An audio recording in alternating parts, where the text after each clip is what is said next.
ایک آدمی جنگل میں بھٹک رہا تھا اور اپنے گروپ کی طرف واپسی کا راستہ کھو بیٹھا تھا۔ وہ اپنے دوستوں کے ساتھ سیر پر تھا۔ دوپہر کے کھانے کے بعد اس نے ایک چھوٹی سی واک کرنے کا فیصلہ کیا۔ اس کے دوستوں نے اسے خبردار کیا کہ وہ جنگل کی گہرائی میں نہ جائے کیونکہ وہ اپنا راستہ کھو سکتا ہے۔ تاہم اس نے کبھی بھی اپنے دوستوں کے مشورے سننے کی پرواہ نہیں کی۔ جنگل بہت خوبصورت اور گھنا تھا۔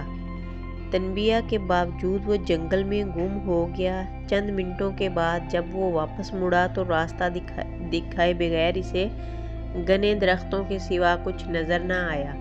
وہ پریشان ہو کر واپس چلنے کی کوشش کرنے لگا۔ اسے واپسی کا راستہ نہیں مل سکا۔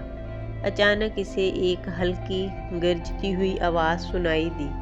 آواز سے گھبرا کر واپس چلا گیا۔ گرج اب اس کے قریب آ رہی تھی۔ اس نے محسوس کیا کہ یہ شیر ہے اور شیر کے نشانات دیکھ سکتا ہے۔ وہ بھاگا اور شیر سے جان بچانے کے لیے تیز دوڑا۔ اس نے شیر کو اپنے قریب آتے دیکھا۔ وہ تیزی سے ایک بڑے درخت پر چڑھ گیا اور ایک اونچی شاخ پر آرام سے کھڑا ہو گیا۔ اسے بالکل یقین نہیں تھا کہ وہ درخت پر کیسے چڑھا۔ جس شاخ پر وہ بیٹھا تھا اس کے متوازی اس نے ایک ریچھ کو دوسری شاخ میں بیٹھے دیکھا۔ شیر نے درخت، آدمی اور ریچھ کو دیکھا۔ اس نے ریچھ سے آدمی کو نیچے دھکیلنے کو کہا کیونکہ وہ بھوکا تھا۔ ریچھ نے عاجزی سے جواب دیا، پیارے شیر، مجھے افسوس ہے کہ میں ایسا نہیں کر سکتا۔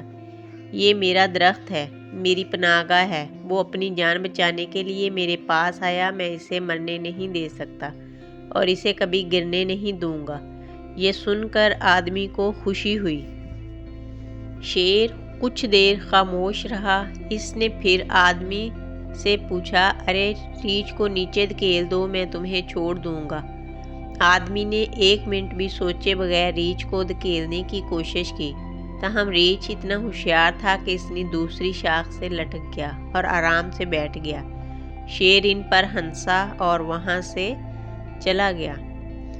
کتنا ظالم آدمی تھا، اس پر شرم کرو۔ ریچھ نے در حقیقت وحشی شیر سے اپنی جان بچائی اور پھر بھی اسے نیچے دھکیلنے کی کوشش کی۔